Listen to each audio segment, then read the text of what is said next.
Good evening, everybody, and this is Noreen. Shut up.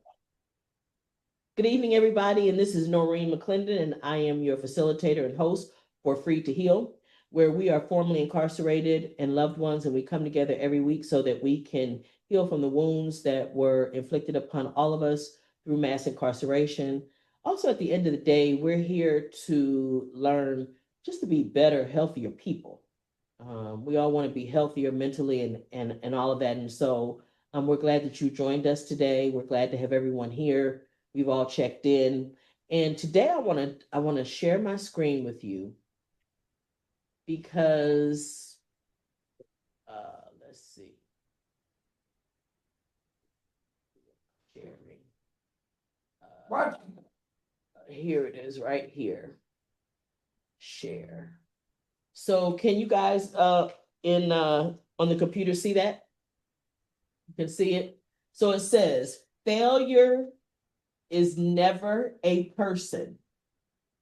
It is an event. Failure is never a person. It is an event. Don't let the event become your identity. Bishop Dale Bronner said that. Failure is never a person, it's an event. Don't let the event become your identity. That don't make sense. Oh, yeah, it does. Yes, it does. Somebody fell, they fell. Right, but that's not, but that's not who they are. That is something that happened in their lives. That is not who they are. That's what makes it make sense. That's exactly what the saying is. So because what happens is, and I'm gonna stop sharing just because it makes the but I wanted to make sure you guys saw it. So, and I want to add to his statement, you guys. I want to add to his statement. I want to add, because I don't want to change it, I want to add to it and say failure and or trauma is an event, not a person. Don't let trauma become your identity. Y'all with me? Everybody looking at their damn phone. I'm with you. I hear you. Okay, yeah, I'm just trying to make, but how can I tell everybody, anybody saying nothing, everybody looking at their damn phones, what y'all doing? I'm trying to find out what's happening. So I'm also to add to what Bishop Bronner said. He said that failure is an event. It's never a person. It's an event. Yes, something that happens. Don't let the event become your identity. Okay. I'm adding, don't let trauma, which is also an event. Mm-hmm. Don't let it become your identity. Why do I say that? Because there's a whole lot of victims out here that stay in victim mode. Constantly stay in victim mode. About victimology, constant. And never get up. They never get makes them feel up. Good. Well, what happens, what I find, I don't know that it makes them feel good necessarily. What it does do is it gives them attention. It gives them attention. Hello. They're attention seeking. And the sad part is most people that do it don't even realize that's what they're doing. So what becomes the issue is, like, I just know too many people, like you said, Tony, that literally stay in victimhood. It becomes a job. Yes. Because it feels good from the attention. That's what I mean by feel good. It makes them feel good because they're getting attention from what they're talking about and the attention from their trauma, speaking to it with someone else. And it certainly has them,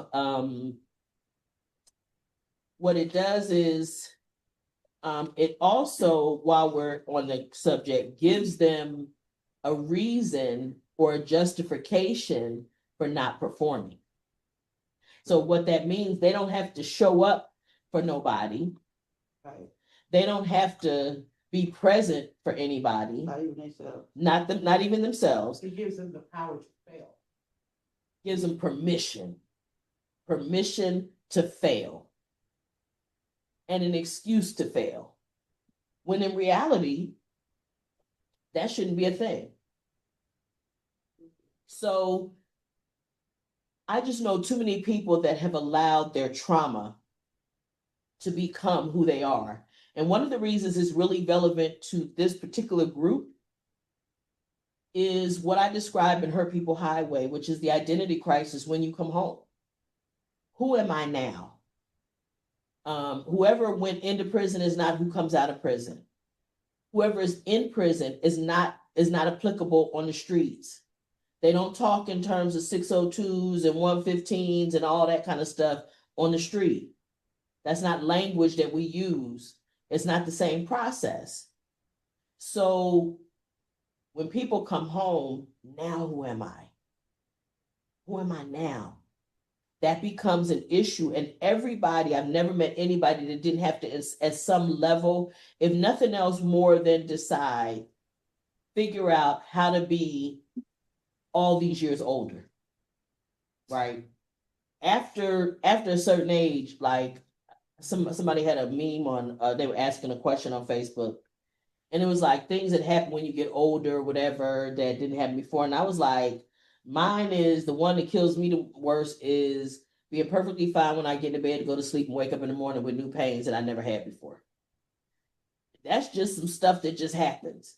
So as a result of just aging, right? When you living on the street, coming home from the penitentiary, there's going to be some adjustments. It doesn't matter whether you're there a long time or a short period of time.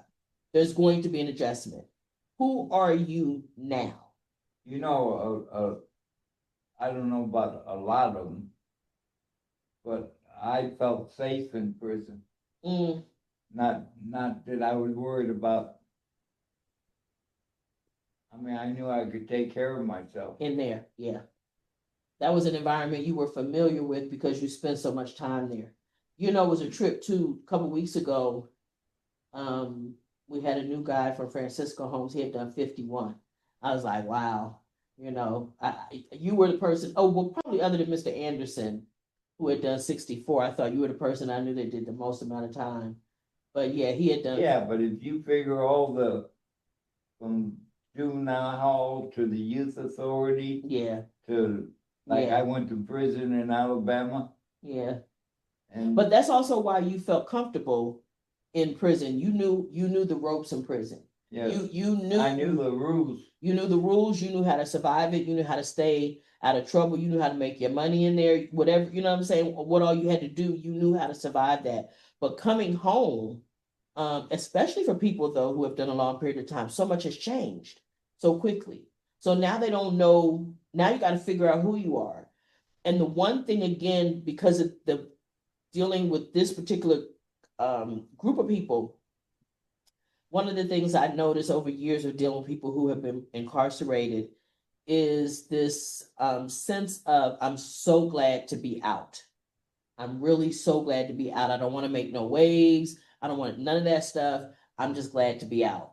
And so, and I think about this in renting apartments, right? Oh, I didn't want to make no complaints. No, complain. Complain. You pay your rent, complain. But also this feeling of this sense of maybe I have a scarlet letter on my forehead and everybody knows I've been to prison, right? Everybody knows it. So there's this, you know. It's a point of just feeling lost, like me being in this marriage all these years. I mean, not being in this marriage for a long time, I felt like, okay, what you gonna do now, Di?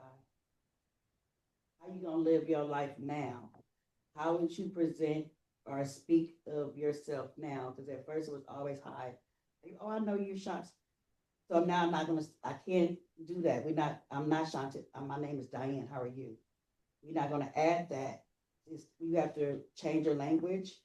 You have to change how you look at yourself because you do feel lost. I was there married for years, like years. I was a baby. Decades, actually. Yeah, so me, like I said, I used to being treated a certain way because I was in a marriage for so long. I was in a relationship for so long. I've been with some for so long. Now I'm just me. That's a whole different life for me now. Now everything is moving fast and moving slow at the same time. I don't know how to say it, but that's how I feel.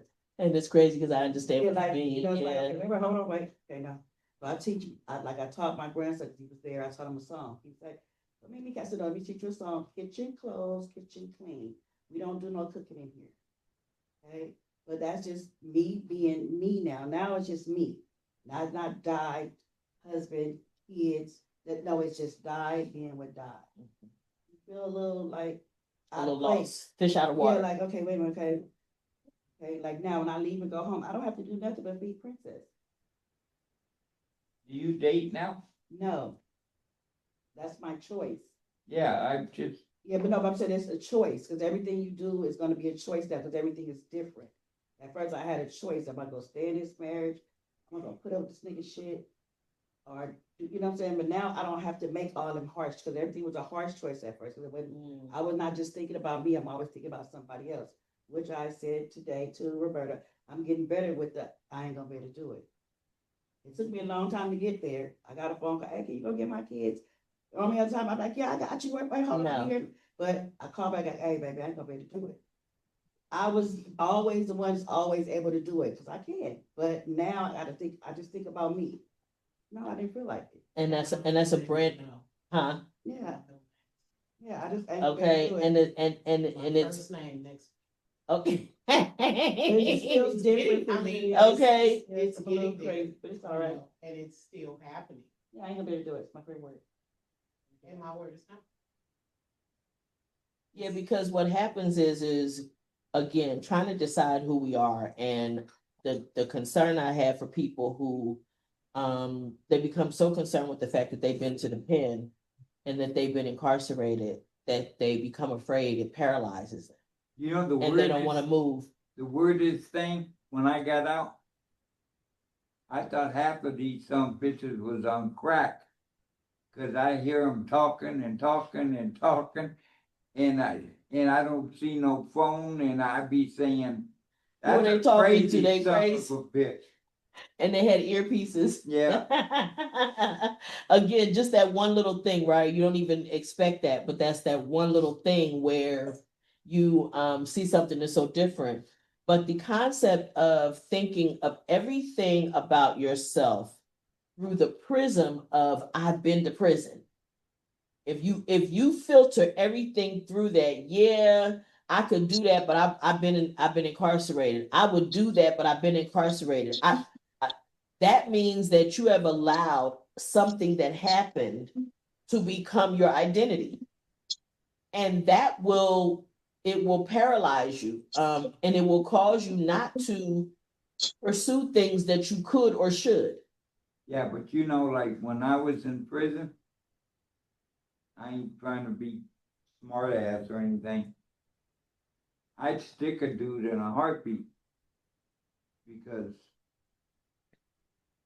you don't want to feel weak. Mm-hmm. And somebody gives you a bunch of shit and you say, okay, you tell them, hey man, you gotta quit this shit. And he keeps it on. But I never backstabbed anybody. Okay. You know, that makes me think about the difference between the concept of what's disrespectful on the street versus what's considered disrespectful in the penitentiary.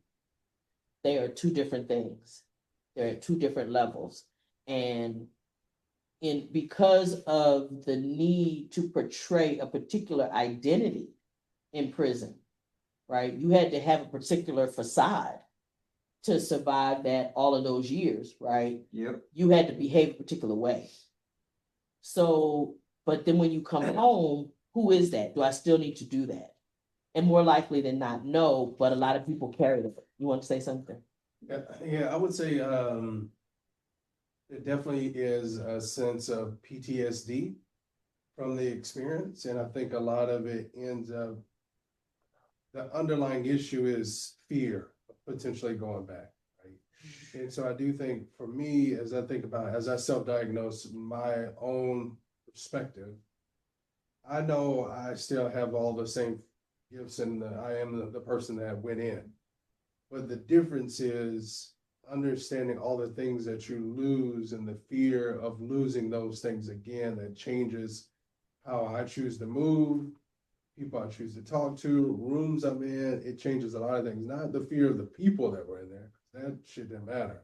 It was more so all of the moments that I missed while I was away. And so I do think the PTSD is really there's an underlying issue that's the fear of losing all of the things that you had before. And so it does shape the person that you are. It's just like I know a lot of people who, lost money or became poor because you lost all those things. If you ever bounce back, your perspective and your appreciation is different, but there's also an underlying fear. I can never go back to where I was. So I do think it is a great point though, that you say like, failure is an event and trauma is an event, but it isn't who you are. It doesn't define you. So I do think that's a powerful thing to remember, because you still may have the fear, but you also should feel liberated that it doesn't define who you are. Exactly. And think about it this way too. Nobody should be judged by the worst thing they've ever done. Right? Your whole entire life should not be judged by one event. And that is even true for people who had childhood trauma, right? That's what society teaches us. Right. And so Bishop Bronner, I also heard him that day say that he referred to Satan. He says, Satan will call you by your sin, as he calls it. I will say Satan will call you by the event. You're now a felon. He said, God will call you by your name. But society, like you said, Di, society and anything looking to hold you back is going to give you that label and wants you to be stuck and your identity to be stuck in that label. I was molested as a child. That is not my identity. That is not my identity. That's not all that I am. That was not all that happened to me or in my childhood. That was an experience, right? And so the traumatic things that happen, if we can understand them from that perspective as an event, something that happens, something that we don't have to live and relive and let it dictate how we move forward in life. Yes. Well, I killed 2 people to go in last time. And I didn't feel bad about it because they had weapons. And when I pulled mine, I gave them a choice to put them down or I'd kill them. And they chose not to. And I still feel that way. But I had to pray hard to God to forgive me for what I'd done. But this is what I want to say about that though, right? So yes, all of that's true. And this would be my thing. This is where I would hope that this phrase would help you, is that that's not all you are. That's not all that your life is. And technically you're a murderer, right? But you did murder, but you're not, that's not all you are. In the prison, murder is more approved of. Oh yeah, of course, than most crimes. Let me tell you this, in my experience, I would rather deal with somebody that was convicted of murder than somebody who is a thief. Just different, and I also worry about con men and women. I got a little, I always look at them sideways because I don't feel like I could trust you. I know I can't. You know what I'm saying? And so that becomes a thing. But I think if we can begin to focus, and I'd love for people to chime in different ways, in things that you're thinking about, how is it, or have you at any level allowed your past to become part of your identity in such a way that it affects you? Well, by my last name being Williams, and I happen to marry a person last name was Williams too, that's my identity already. But still, it affects. It's different because his last name is Williams too. So it's like, dang, okay, I'm still Diane Williams, but not. I'm not gonna put the Miss in front of Diane Williams. I'm still Diane Williams though. Yeah. And I want to ask you though, because there were with him going to prison and different things, there were traumatic things that you experienced. Oh yeah. In that. And so looking back on it now, or from where you sit right now, do you feel a difference in who you are and all of that from before? First, because I was scared. It was unknown. It was unfamiliar. It was a world that I didn't know nothing about. It's a little click. When you're really doing time, it's a click that you get into. You just get into it. It's a click. It's just I don't care. It's a click. Especially if you're doing time, you're doing family visits, you get into a click. Yeah. But it was. I was scared because I'm going somewhere I'd never been before, and I ain't really been nowhere by myself. I always had somebody with me. Now I'm by myself. I'm on this bus, get on this train, and I'm getting off, and it's pitch dark, and I got to go from here to that donor shop. That's where they pick you up at. And I'm by myself out here in the middle of no man's land, and I got to walk there. It's dark as heck. I had to leave my house like at 2 a.m, and it's pitch dark out here. Don't forget, I got no jacket. We ain't got no cell phone. You only can bring $50 and my ID and my marriage certificate. What was that gonna help me do? Nothing. Oh, and I don't have a jacket because I didn't know. I didn't know. It was my first time on the bus like that.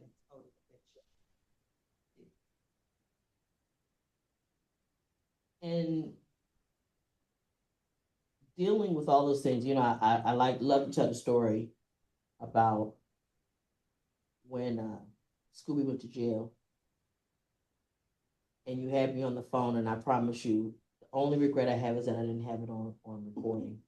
Because Diane told me everything that was going to happen. But mind you, this guy at that time that I was with, he was only in county jail for tickets. But everything she told me about what happens and what they do when they're in the pen and who this one's. I mean, when I tell you everything she told me, and she was so hilarious with it, but everything she told me turned out to be true.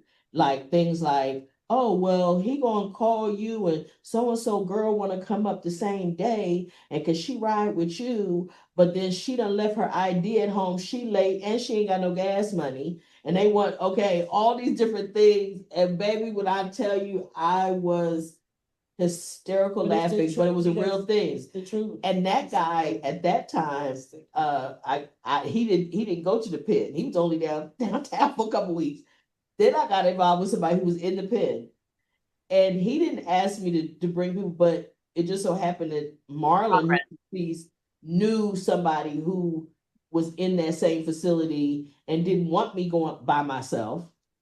So he connected me. That's the favorite thing. I don't want you out there by yourself. Right. So he connected me with somebody else, and all of that, so that I could go. But then all of what happens in visits, in the visiting room, and all the process and all stuff, all of that has you bear scars. I mean, I don't care how you cut it. Because people bringing in drugs, and they clock the car the moment you get to so many feet from the prison, so they can tell me who was in the car with me, what they had on, all that. So we get to the prison, they already know who we are. So we all walking here together, and this girl got drugs. They gonna say I got drugs too. They gonna say I got drugs too. That was my main thing. That's why I never wanted to ride in the car with nobody. Well, how did I know that? By me doing family visits. Listen to the people talk. You know I'm always quiet. So with the click, shut up. With the clicks you get into, what I mean by clicks, like you cool like that, like I am, I'm always laid back. When I go in for my family visits, because I was going with Dean, you know how Dean is, she's a social person, but Dean socialized in a different way. Okay. So they're gonna talk to her in a different way. So they would tell us a lot of things. That's how I learned that. They already spotted you when you coming up this road. They know what's going on already. They can count the, oh, that's gonna be in, they're gonna be in this car, okay, the third car, they already know all that. They know all that already. So when you pull up and you get out the car with them, oh, y'all getting booked. It ain't just her, you getting booked too. That's why my whole thing, I'm not right with nobody. I did it one time. That's when the girl, remember the buns, y'all? If you put all them pins in, she didn't want to take them pins out. I said, okay. I said, I don't know how you gonna get back, but you can't, I can't take you back. You left her there? Yeah, I can't, no, because I already know what time it is. You don't want to take them pins out. You know you shouldn't have came put all fucking pins in here. You know we gotta go to this metal detector. Well, yeah, you know that. You see what I'm If saying? never been before, Yeah, so you why know, would you why get your would you hair even like do that? your hair like that? Why you get your hair like that? So I think one thing that I thought about a lot over the years when I was away was before I went away, my dad killed my mom, so he went to jail, and it was always a very taboo and negative thing. So I thought about prisoners in a certain light, and I thought I was gonna. When I went in, I thought when I left, I would have that same, to your point, the scarlet letter. But then over time, I started to feel like, you know what, fuck it. Like it is what it is. I am who I am, and you can't, no matter how much you want to call me a number, you can't take my experience, my intellect, and my knowledge of who I am. And your humanity and your dignity. And so I actually started to think about it in a morbid kind of way, as almost like a badge of honor to say like, hey, I lived that experience, I made mistakes, I'm out now, and it isn't going to define me, and you can't stop me. And so it's a chip on my shoulder now, and also maybe it's a new way that I can reach other brothers that I was in cells with, or that I was in transit with, or et cetera. And so maybe I can connect with those guys and bring them along the journey and help them get to a different place. And so I look at it almost like it is going to help define me, but in a positive way, where it's like it isn't taken away. It created a different type of monster that you should have just left me the fuck alone. But now you really put a chip on my shoulder, and I'm going to prove to you what we're made of.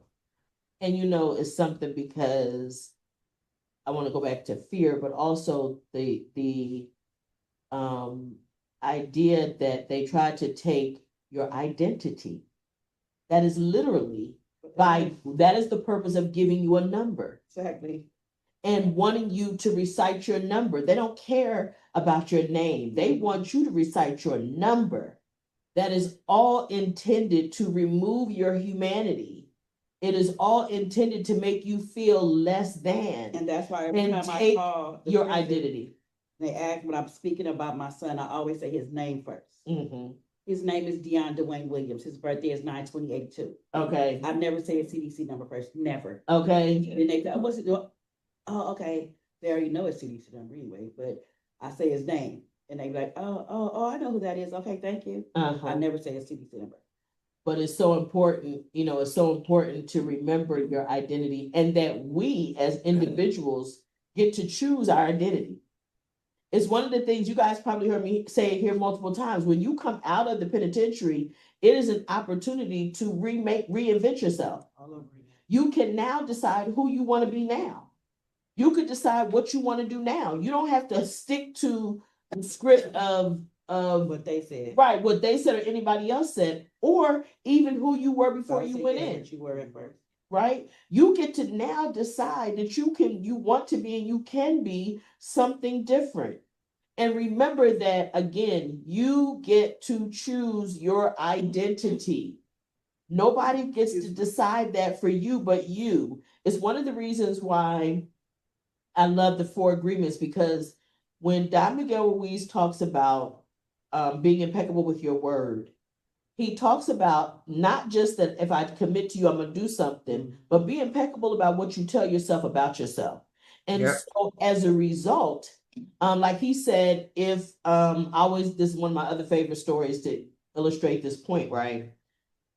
So my ex, we were in the process of breaking up, separating from each other. In the meantime, he gets him a new girl, and she decides to call me. And at some point in the conversation, she calls me a fat bald-head bitch. Okay. And that's what I said. Yeah, okay. Me too. Because I'm bald-head by choice and fat by choice. Because if I really wanted to be, was that concerned about it, I'd do something about it. But the point being is that those words were intended to hurt me. Exactly. or make me feel less secure about who I am.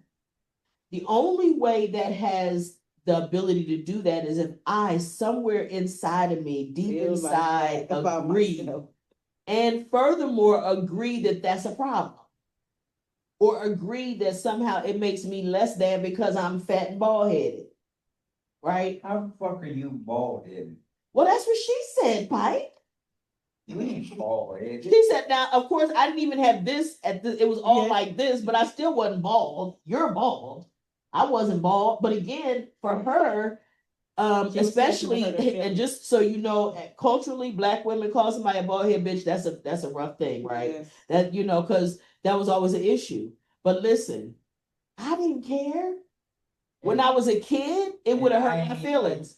I have to cut this every 2 weeks. Okay. Well, you cut it off to be bald. You cut it off to be bald. Because I don't want to fuck with it. Right. But that's a choice. But that's a choice. But for her, she's still bald.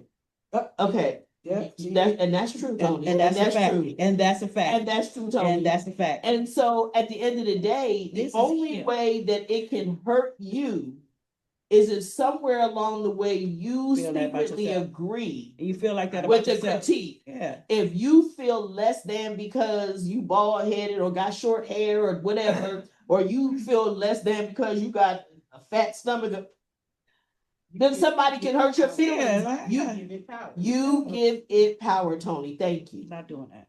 You give it the power to hurt your feelings. The same way staying in those relationships we stayed in gave us the power to hurt us. It did. But we did that. Nobody forced us. And I was so mad when I had to swallow that big old pill by myself. Ooh. It really hurt to like, bitch. What were you doing? Yeah, take that. Yeah. Oh. Yeah, that. Okay, I gotta buck up. Yeah, I gotta take. Buck that. up and take Right, that one.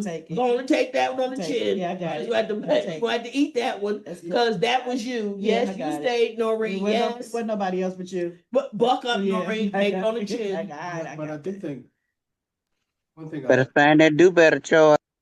Hello. One thing I reflect on a lot is when I came and met you for the first time, like during the interview process, and you express how a lot of people don't make it out. Right? And that was something that really sat with me as I thought about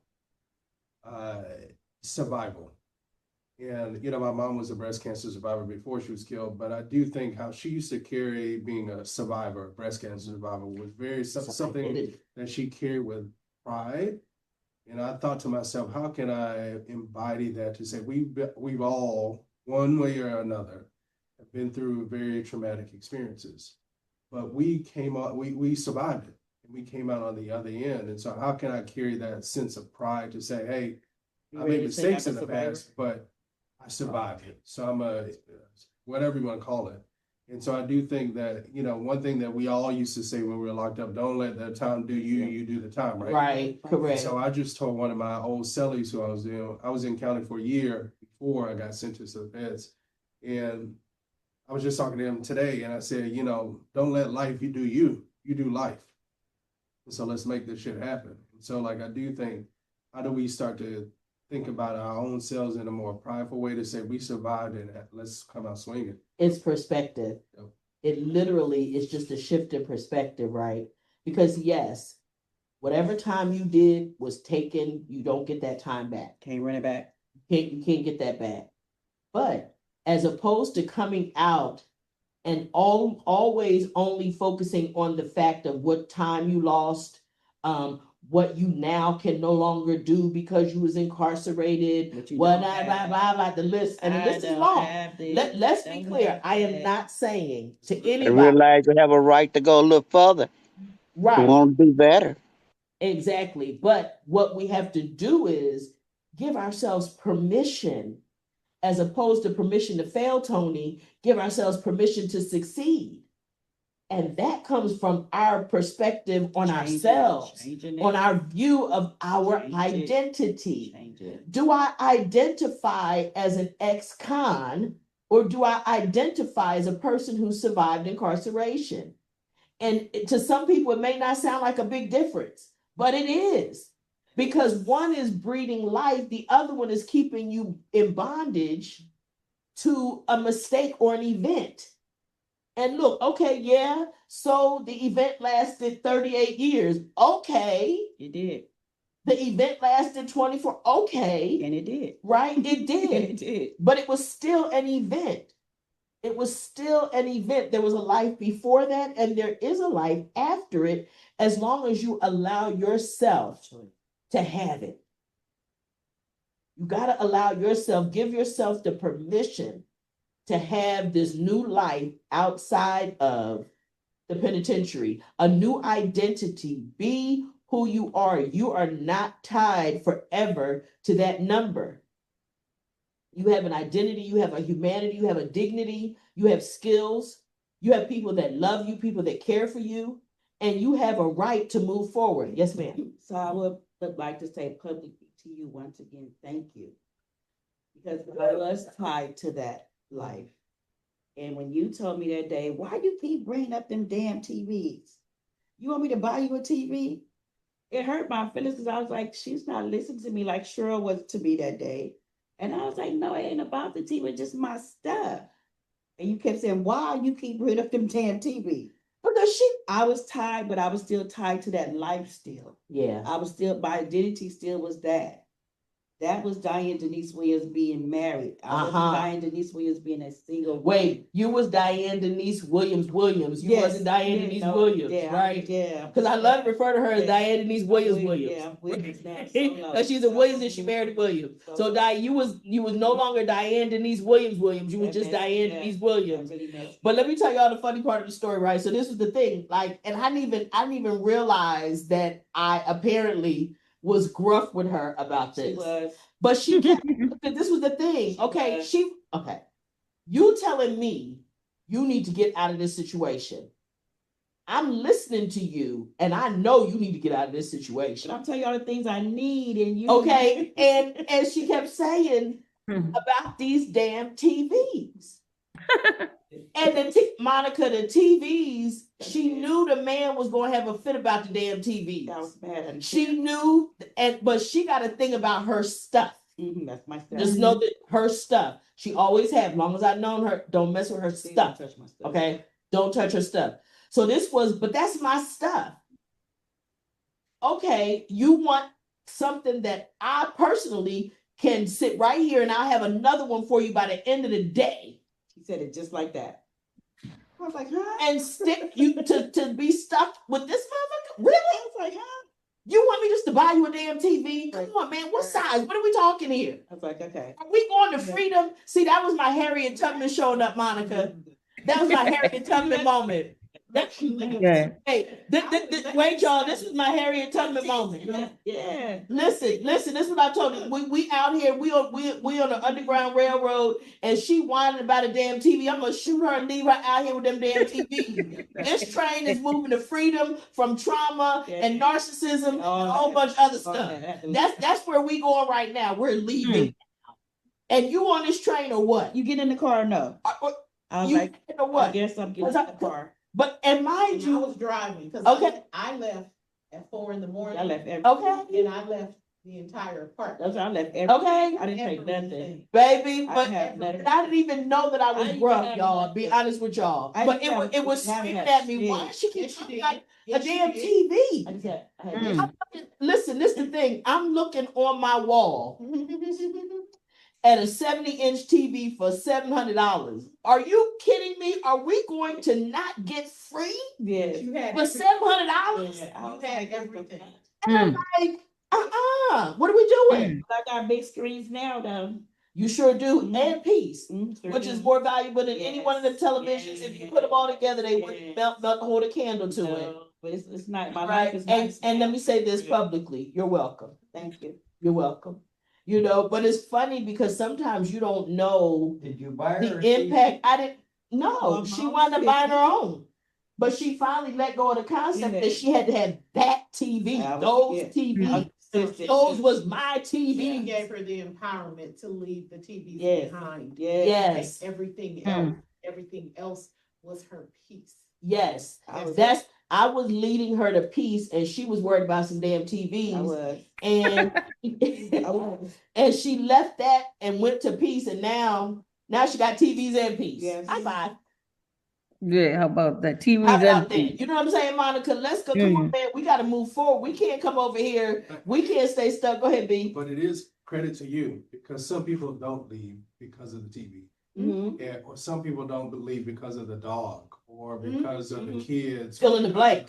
You name it. Mm-hmm. Yeah. And it turned out much worse. And yes. so I do think, my mom wouldn't leave my dad because of us. Yes. And she ended up getting killed because the domestic violence escalated. Right. And so I do think, kudos, you have to give yourself credit as well. Oh, yeah, because I was bringing a kid with me and I was bringing all kinds of stuff. Oh, yeah, that was some more stuff she was going to do. Yeah, so listen, so they had 3 adopted kids. I was bringing She was like, I got to get out of this. And she knew that he was going to, and I said to her, the youngest one really needed some help and Diane really loved her. And she really did need Diane. But my thing was this, you do know that if you bring her here, it's just an extension. It's going to still give him entree and reason and justification to mess with you. Because y'all got to talk about the kid. You know what I'm saying? So it's just going to give you an excuse. Give him an excuse. I had mapped out the school she was going to. Yes, I did. Yeah, I was ready.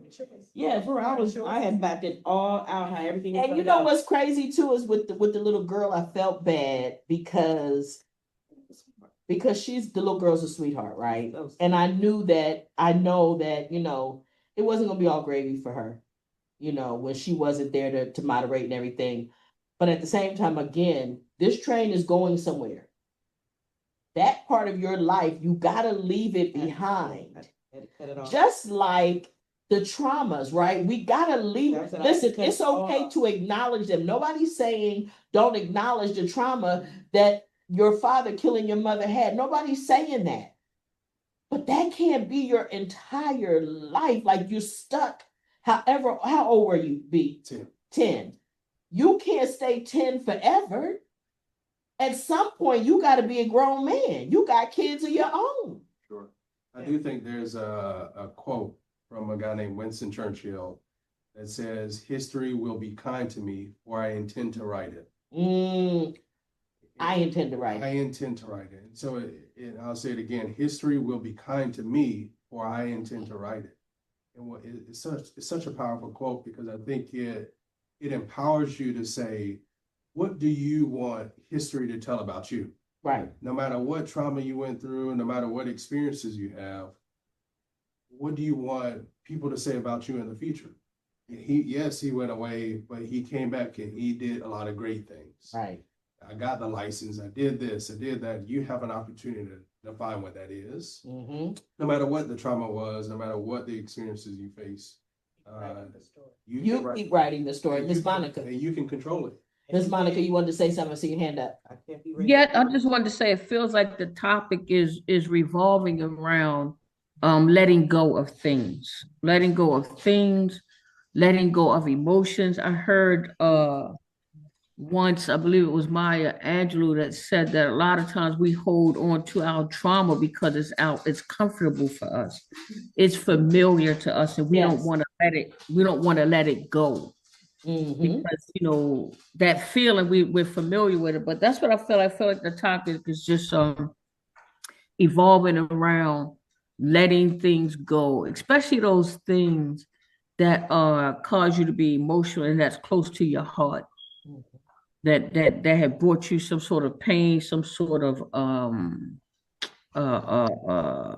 when you're grieving, those sorts of things. We hold on to that stuff. And it's really not doing us any good. It impedes our progress. And when we let it go, we are freeing ourselves from those things that, keep us from being free, if you will. We need to be free. We need to be free to heal. And when you let it go, you will heal. I'm telling you, I had the epiphany this tonight. Every time I rode by my grandmother's house, I couldn't even be in an area. And in my mind, I was like, damn, if my grandmother, my mother was still here, I would stop by to see them since I'm on the side of town. And it will always make me cry. And tonight, I felt, my eyes were a little watery, but it wasn't that same overwhelming grieving thing that gets me stuck, that causes me not to keep moving forward. And as I said earlier, I can't carry on when I'm grieving like that. No. So I decided, God just healed my heart and healed me to the point where I can let that stuff go and still feel, but not to the point where it impedes my life. Like the DSM, the book says that when you are diagnosed with a psychological misfunction, you had to have X amount of symptoms for at least 6 months. That's how they diagnose you, whether it's schizophrenia, whatever it is. You have to have suffered from hearing voices, this, and this. And it had to have been consistent for 6 months, meaning that it impedes your life. That stuff don't get to be a problem until you can't get out of the bed for a week, when you can't eat, when it impedes your life. So letting that stuff go allows you to move forward with your life, and it no longer impedes you, if you will. That's awesome. And one of the things that says to me too is that it says that just a single episode of quote unquote hearing voices doesn't mean that you have a disorder necessarily. It has to go on for a period of time. That's interesting. I had never heard that before, but it makes so much sense. Right? Some of the voices I be hearing, y'all trying to tell me they're not real, because they are. No, yours is real. I'm trying to say, yeah. Yours, you good. She said the voices she hear that you mean some of they ain't real. Well, I tell you, if you're hearing them for at least 6 months, you might want to see somebody, baby. Well, he's been listening to her talk about her voices for at least 6 months. So I'm just saying, I don't know what that means. I don't know whether we need meds. I'm not sure, Monica, but I know it's something going on over here with the people. Okay, something going on with the people. So at the end of the day, you trying to make her come. She was no, we're not talking to that lady. We're not talking to her. We right now we're trying to avoid one of Diane's personalities from coming to the forefront right now. We don't want her. No. We're not talking to her right now. She has to wait. Yes, sir. Right. You know what I was wondering about? What's that?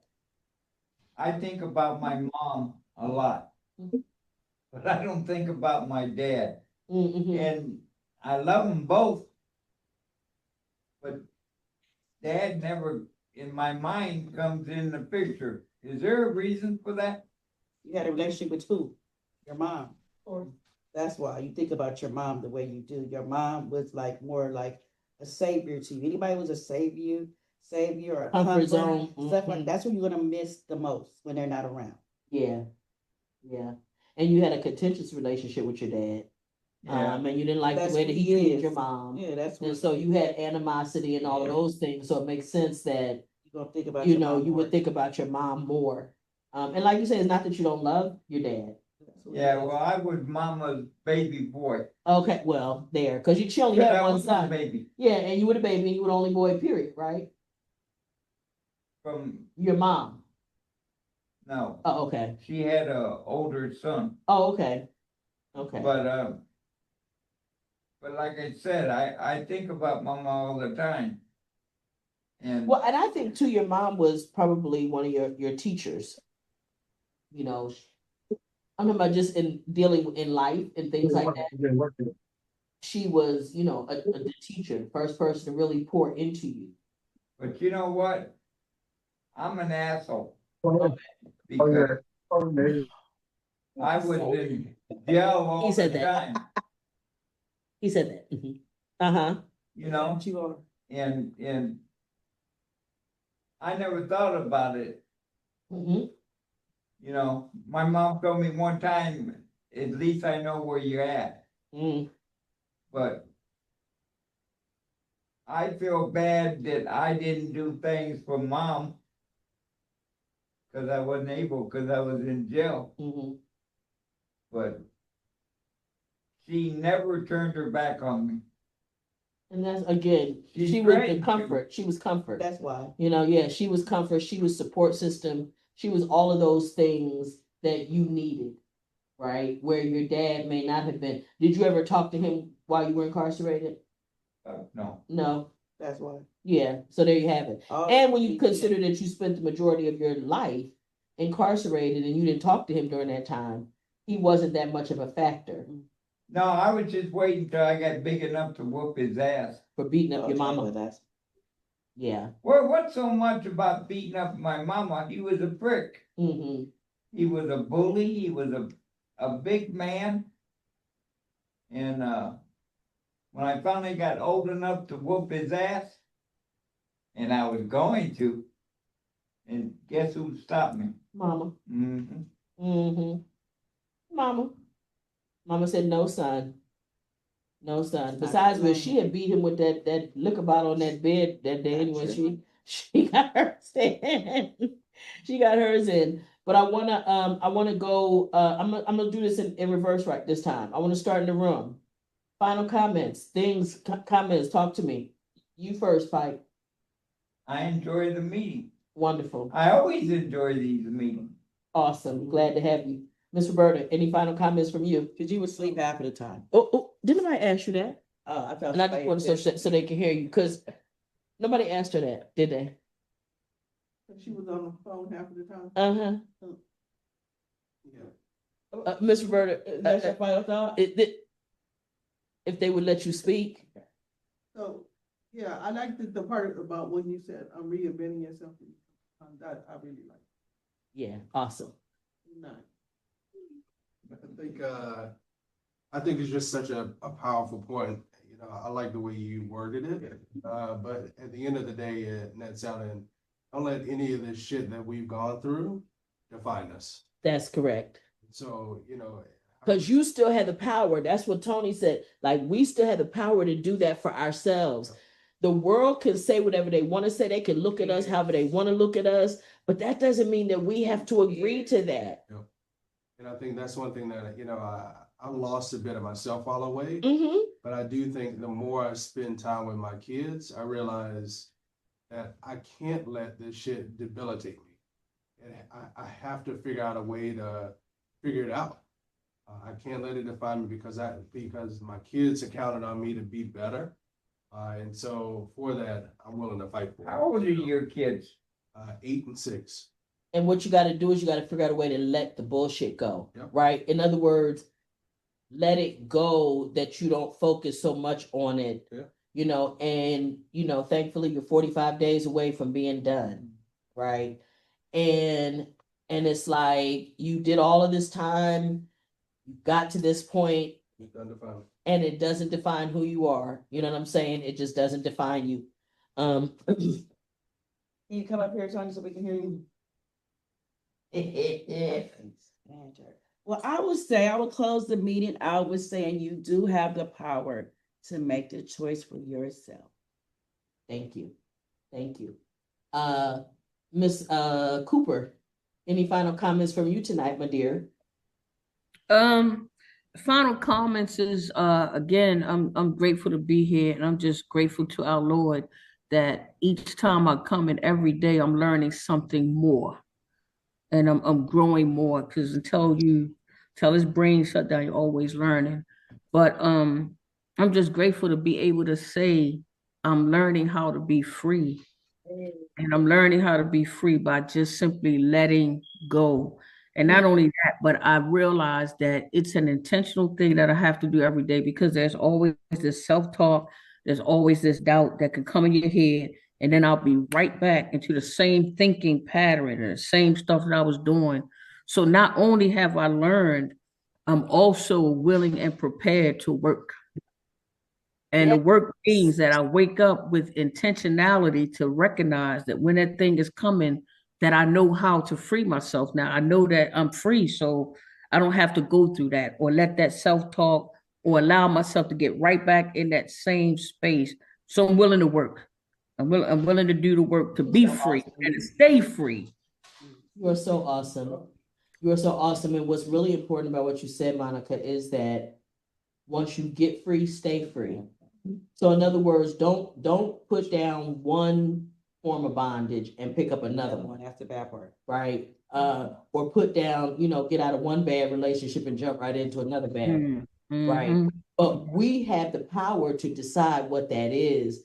But Mhm. what it requires is a reflection on us by us. There's a period between that everybody, I think everybody should take between relationships of self-reflection. Yeah, because you'll be looking for that person that you liked, things that they did that you liked in someone else, but that would still be the same person in the end. So that's why you need to do that for yourself. And you got to have that time so that you can identify what you should and shouldn't be doing. Mhm. Ms. Sheila, having joined us for the first time, and any final comments from you? I heard a lot of good stuff, and I was just really thinking about my life journey and how I grew up. I was grown, but grew up as an older adult, and learning how to replace those unhealthy coping skills with healthy coping skills. And as you guys talked about, forgiving yourselves and reinventing our lives, and writing that chapter. It just kept bringing that to my mind. And even when I share it with some of my clients, don't let our stuff or our situation define who we are, because it's not. And God made us and created us to be special beings to fulfill our purpose. And however that looks, with the good, the bad, the ugly, it makes us who we are. Life learned lessons. I don't say mistakes anymore. I say life learned lessons, the good and the life learned lessons, because I've learned lessons in those choices that I made that wasn't the best choices. And I've learned lessons in the choices that I made that's good. Or when I've heard somebody else tell their story, part of their journey, I've learned some lessons in all that. Now, and I can choose to take those lessons and move forward, or not make some of the best choices, but I want to be free and forgive myself, because I think it really starts with that. When we start forgiving ourselves and walking in our fullness and our freeness, that's what the lesson in all this about life is. And the beauty is it all starts with you. Yeah. Right. And it's within our ability. There are people who have allowed trauma to become their identity, like Tony said, permission to fail. And so they use that as an excuse, and they never realize it's almost like they think life just happens to them, not that they have any power to determine or affect the state and condition of their lives. But all of us, as we sit here, are the sum total of all of our choices and decisions, how big or small. And so, in as much as we made one choice, we have the ability to make another choice today or tomorrow. We don't have to make the same choice over and over and over again. But to understand that it's within your power to do that, though. And more often than not, what we do, like even in this kind of a system, we give the system power to affect how we see ourselves. And that is why I thought what Bishop Bronner said was so important, is that it's an event. It's never a person. Failure is never a person. It never is. It's just an event. So, but thank you for joining us, and I'm hopeful that you got something and that you'll come back with it and see us another time. We'd love to have you. And also, just so you know, you are free at any time when we're talking to just jump in, raise your hand, just start talking whenever something strikes you, okay? Okay. Joining us. Miss Cheryl. You know that I'm going to speak on the four agreements, and I love when you mention it. And because I taught it in prison and I've taught it in the house before, it's just important for a person that needs to change their mindset, that be impeccable with your word. God created the world with words. You create your world. I can't do this. You can do it. You just got to say it. And that don't take it personal. Don't make assumptions. Always do your best. And him and his son did a fifth agreement, which is listen but be skeptical. And you have to do that too. But the agreements all affect your life so much, and it's you have to do them. But that I tell people, I push the four agreements. Monica know that. I be like, you got everybody. I tell them you need to listen. You need to listen, and I tell them all the time, be impeccable with your word, impeccable meaning without sin. Don't sin against yourself and speak negative about yourself. So thank you. Awesome. And I can't wait to see you on Monday. Well, we going to Chili's. I'm so excited. She gonna be there. Even me. Can't be. We got a concert going on. Hold on. Okay. No, don't sing now, don't. Okay. Wait, Miss Vivian. Wait, we're gonna let Miss Vivian tell us anything she has. Yeah, before they start fighting. Anything, a fight could break out of here real quick. We just, you know what I'm saying? It's all good. It's all good. It's all good. I love this topic tonight. I came from a number to a choice to my right, the way I want things to be, to where I'm at today. I went all down back through memory lane and came back to the future. And that's where I'm at today in the future. Because that number is just what they claim. That's man tag. Yes. But what God tag is the future that I'm living with the freedom of right of freedom today that I'm living. Yes.